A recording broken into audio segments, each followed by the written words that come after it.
Challenger, go with throttle up. The Space Shuttle Challenger is destroyed just a little more than 1 minute after liftoff. 1 minute 15 seconds. Velocity 2,900 feet per second. Altitude 9 nautical All miles. 7 astronauts on board are killed. From ABC, this is World News Tonight with Peter Jennings. Tonight, reporting from Washington. It is the worst disaster in the history of the American space program, and President Reagan has declared a week of mourning for the 7 astronauts, 5 men and 2 women, who lost their lives on their way into space this morning. Now, we know that many of you have heard the news many hours ago and may even have seen some of our extended coverage this afternoon. But many others of you, we surmise, have been at work, and thus we're going to spend virtually our entire broadcast this evening on what is not only a crushingly sad day for families, friends, and colleagues of the astronauts, but also an enormous shock to the manned space program, which before today had gone so well. Never before have American lives been lost in flight. We will try to answer many of your questions, but as of this evening, many questions remain unanswered. We begin at Cape Canaveral with ABC's John Quinones. They gathered for what turned out to be their last meal at 6:48 this morning, the ceremonial breakfast. For months, they had trained together. Astronaut Ellison Onizuka from Hawaii, the star of this mission, New Hampshire schoolteacher Krista McAuliffe, mission commander Dick Scobie, pilot Michael Smith, astronauts Judith Resnick and Ronald McNair, and payload specialist Gregory Jarvis. After 3 days of delays, they appeared tired, but quickly rejuvenated by applause as they headed for the launch pad. Scobie, followed by mission specialist Judy Resnick, Ron McNair, and pilot Mike Smith, followed by Krista McAuliffe, teacher in space, Ellison Onizuka, and payload specialist Greg Jarvis. Final preparations before liftoff. The ground crew gives McAuliffe an apple for the teacher, and wishes of good luck. Initially, liftoff was scheduled for 9:38 this morning, but again there were problems. A hard freeze overnight left ice on the launch pad, a 2-hour delay, and then NASA discovers a faulty fire detector on board the shuttle, another hour's delay while it's replaced. Finally, the liftoff was set for 11:38. A crowd of some 500 spectators, including 18 visiting school children from McAuliffe's hometown of Concord, New Hampshire, waited anxiously and then counted down.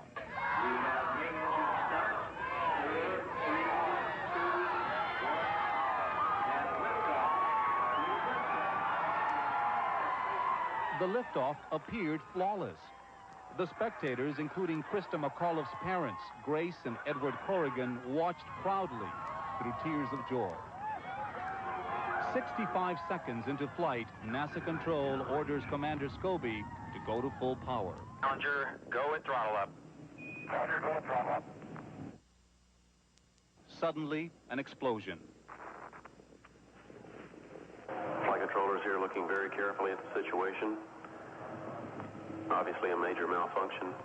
NASA loses all communication with Challenger, but the crowd still does not realize that something's gone wrong. Within seconds, Challenger disintegrates. We have a report from the flight dynamics officer that the vehicle has exploded. For the spectators and Krista McAuliffe's parents, joy turns to confusion, worry, and a realization of tragedy. The $1.2 billion spaceship, its 7 crew members, and their satellite payload disappear. I thought the flight was going fine. And then I heard them say major malfunction. And then the person beside me said it's exploded. And it was... I couldn't speak. It was... Within minutes, emergency rescue teams parachuted in, converging on a search area 18 miles east of Cape Canaveral. Debris continued to fall for 50 minutes and more, and obviously you can't send aircraft and ships into an area where debris is falling, where they themselves may be endangered. Late this afternoon, after 6 hours of searching, NASA reports they found no survivors. These searches have not revealed any evidence that the crew of Challenger survived. Tonight, NASA and Cape Canaveral are in mourning. Tonight at Cape Canaveral, Vice President George Bush, accompanied by Senators Jake Garn and John Glenn, both former astronauts, expressed the nation's condolences to the families of the astronauts. Bush had a special message for American school children. You must try to understand that spirit, bravery, and commitment are what make not only the space program, but all of life worthwhile. We must never, as people in our daily lives or as a nation, stop exploring, stop hoping, stop discovering. We must press on. John Quinones, ABC News, Cape Canaveral. This whole concept of a teacher in space has been important to the country, but especially to the children, as the Vice President alluded ever since President Reagan in 1984 suggested there be a teacher in space. It was going to be a very big day in Krista McAuliffe's hometown of Concord, New Hampshire, and especially at the high school where she taught. ABC's Jay Shadler was there. Krista McAuliffe's students and friends at Concord High School were ready to watch a dream come true this morning. Instead, they became witnesses to a nightmare. 2, 1, and liftoff. In the moments after the launch, their celebrations drowned out the first news of the tragedy. But the clamor turned to quiet as this picture burned itself into their memories. Reports from the flight dynamics officer indicate that the vehicle apparently exploded and that impact in the water. Some people were covering their eyes, and some people were just watching the TV set with a blank look on their face. It was really quite dramatic. At first, you know, everyone was really happy, all these smiles, and then suddenly you saw a lot of people crying in the halls, and it was really pretty sad. Just moments before, Eileen O'Hara, Krista McAuliffe's good friend and classroom substitute, had shared this haunting sentiment with a local reporter. Yeah, it's going to be hard to watch because I want her to be safe and I want her to have fun. Now the public celebration had turned into private mourning and shock. She was a part of us. She was part of a family. And it's like, if your sister or brother died, she'll be remembered. It was the hell. It's the hell. Though Krista McAuliffe's students and friends have known her here in Concord for years, she became known to the nation when she decided to pursue her dreams. Those dreams had been sparked by President Reagan's announcement a year ago for a teacher astronaut. The search for that history maker brought 11,000 applications, but only one made the final grade. And the winner, the teacher who will be going into space, Krista McAuliffe. From the outset, she approached this mission and her training with the same ideals she brought to the classroom. Well, it was a challenge, and it was something that I always ask my students, you know, to go and seek whatever they feel they can do and reach a little higher. She wore her spirit on her face, and her hometown loved it. Difficult to say. Now they are remembering it. A special counselor will be brought to Concord High tomorrow to help students begin dealing with their loss. But perhaps Krista McAuliffe's own words echo the best advice. To follow your instincts and go for your dreams, and you know, I hope they achieve that. Jay Shadler, ABC News, Concord, New Hampshire. When Challenger was 10 miles up and 18 miles downrange and that explosion occurred, we all knew a great deal about Krista McAuliffe, but we've become so accustomed to the shuttle going up and coming down now that the other astronauts on board were just not as well known to us. Well, they are today, and ABC's Stone Phillips has been looking at them. When they posed, it was like a portrait of America. Men and women, war veterans and first-time astronauts, parents, and even a classical pianist. Their commander was Francis Scobie, age 46, from Washington State, an astronaut after 22 years in the Air Force. This was his second shuttle mission. Second in command, pilot Michael Smith, age 40, a decorated Navy pilot from North Carolina. Like Scobie, he'd seen combat in Vietnam and trained as a test pilot. And like the commander, he was a husband and father. This was Smith's first shuttle mission. Mission specialist Ellison Onizuka was the first Hawaiian astronaut who believed in the benefits of the space program. There are a lot of outcomes from these projects which will affect both our society and the rest of the world. Onizuka is survived by his wife and 2 daughters. 36-year-old mission specialist Judy Resnick was a shuttle veteran, her assignment to operate the shuttle's mechanical arm. She was on board the shuttle Discovery in 1984 when a launch was aborted after the engines had fired. Gregory Jarvis was on board to conduct tests on the effects of weightlessness on liquids carried in tanks. Born in Detroit, trained as an Air Force satellite engineer, Jarvis was on his first shuttle mission. Ronald McNair, age 36, from South Carolina, brought a background in physics and laser technology to the shuttle program. This was the second trip to space for a husband and father who saw space travel as a calling for mankind. I see it as something that we must do, and I see it as something that's part of man's nature to explore. These six, along with Krista McAuliffe, the first teacher in space, now a tragic page in NASA history. Stone Phillips, ABC News. When we come back, we'll try to analyze what happened. It isn't easy. Throughout the many hours today before NASA officials came out at Cape Canaveral and made an official statement, there was an incredible anxiety that many people in the nation seemed to feel about getting an answer to what had really happened. Well, the real answer may be a very long time in coming, but ABC's Lynn Shure, who covers space for us on a regular basis and has for a long time, is with us tonight in our Los Angeles bureau. Lynn? Well, Peter, all the NASA experts, those review boards, are certainly going to check all the data they can gather, and they are going to be looking at all the pictures they can see. And those are the exact same pictures that we have been looking at also, and we've been taking a closer look at those last tragic moments.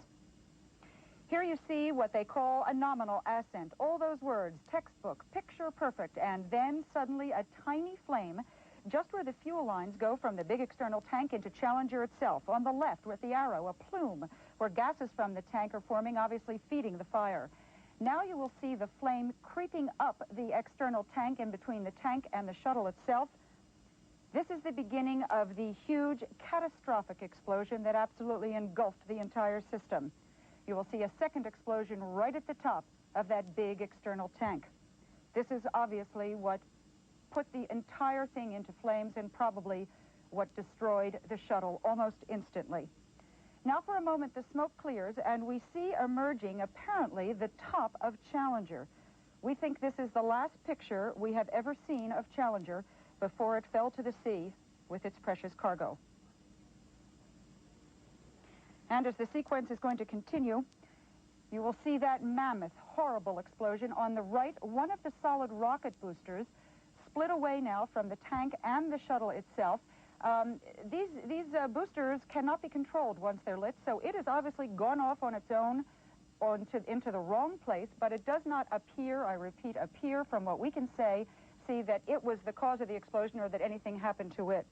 So that's the sequence. We can see that. We can try to understand it. What we don't know is why it happened, and that's what we now need to find out. Peter? Lynn, thank you very much. Joining us tonight from Houston is the former astronaut Gene Cernan from the Apollo program, and he also has seen this same sequence repeated many times throughout the day. Gene, I know your reluctance to speculate and share it with you, but do you see anything in those pictures which give us a clue?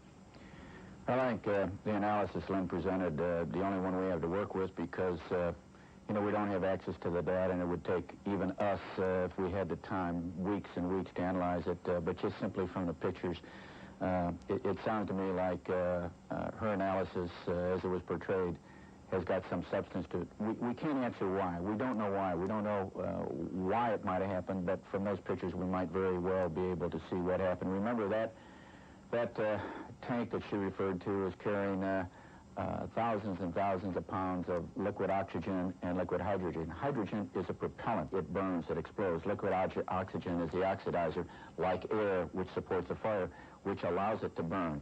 And if you burn it as a controlled substance, if you meter it and you burn them together properly like you do in the engines, it's an ally. But when you allow them to join in an uncontrolled atmosphere, what can happen did happen. Gene, very quickly, I'm afraid, but can you tell us why there was no escape mechanism on board today? Well, the shuttle was designed early with ejection seats so that if something occurred, the crew on its first 3 or 4 flights could get out. It was a test program. The evolution of the shuttle in an operational vehicle took those seats out. The only escape mechanism, as it was planned, was that the shuttle itself, with an impending problem, one you could see coming, could get off those tanks, turn around, and land back at Kennedy Space Center. Obviously, they did not have time for that because they didn't know the catastrophe was occurring. Gene Cernan, thank you very much from Houston, and Lynn Shure from Los Angeles. When we come back, we'll have the reaction from the President and from Congress. In official Washington today, the reaction has been much the same as anywhere else in the country. Shock and disbelief and sorrow. The president took the unprecedented step of postponing the State of the Union message, which he was due to give to Congress tonight. He will give it next week. He did go on television late this afternoon to comfort the nation. ABC's Sam Donaldson at the White House. The flag was lowered at the White House and other government buildings late this afternoon as President Reagan led the nation in mourning with a short address from the Oval Office. Nancy and I are pained to the core by the tragedy of the shuttle Challenger. We know we share this pain with all of the people of our country. This is truly a national loss.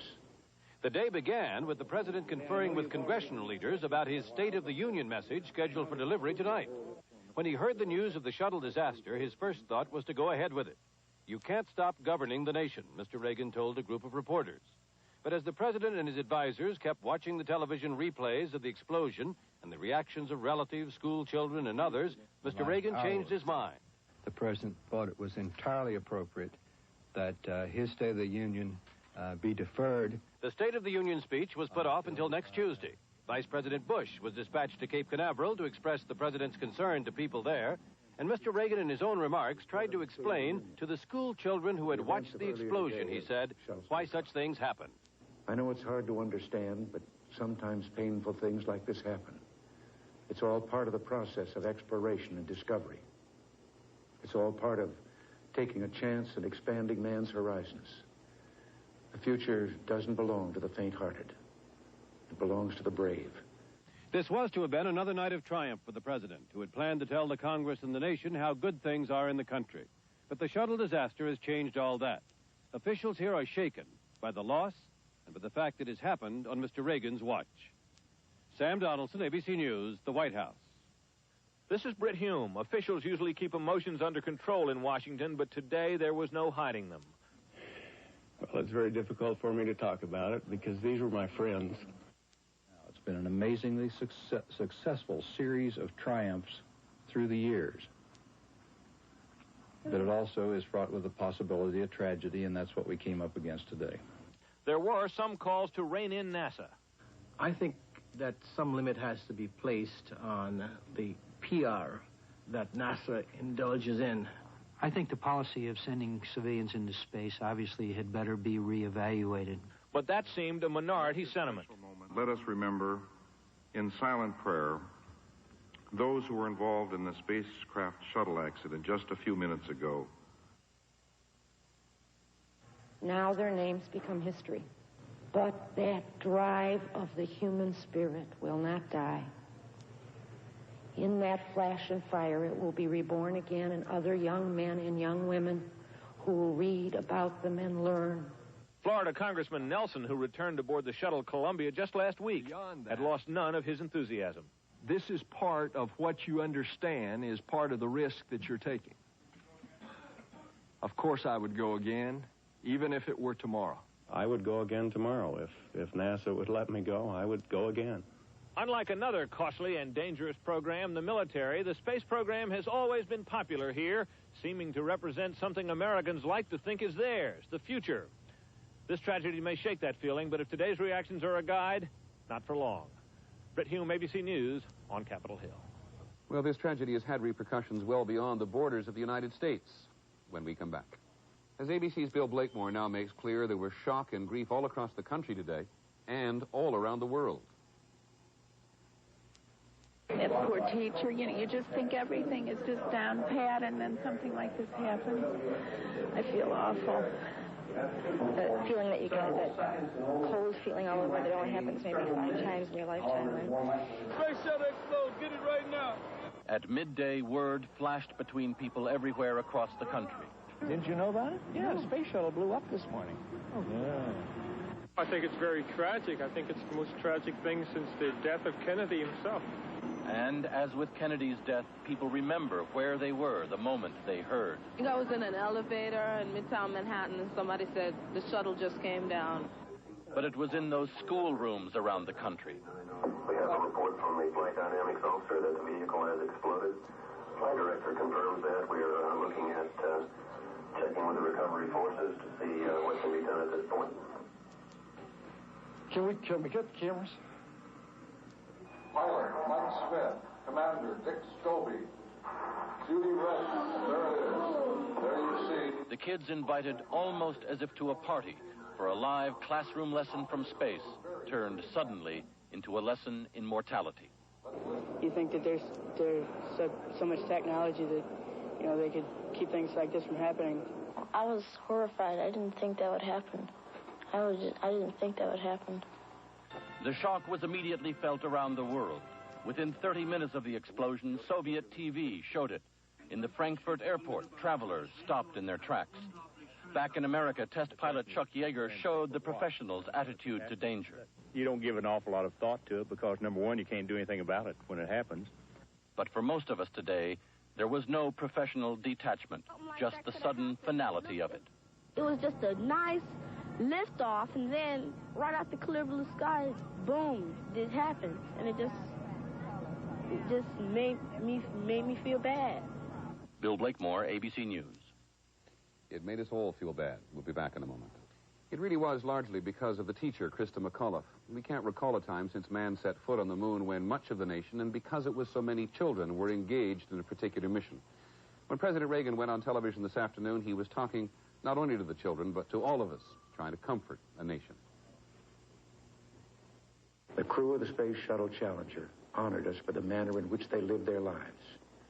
We will never forget them, nor the last time we saw them this morning, as they prepared for their journey and waved goodbye and slipped the surly bonds of earth to touch the face of God.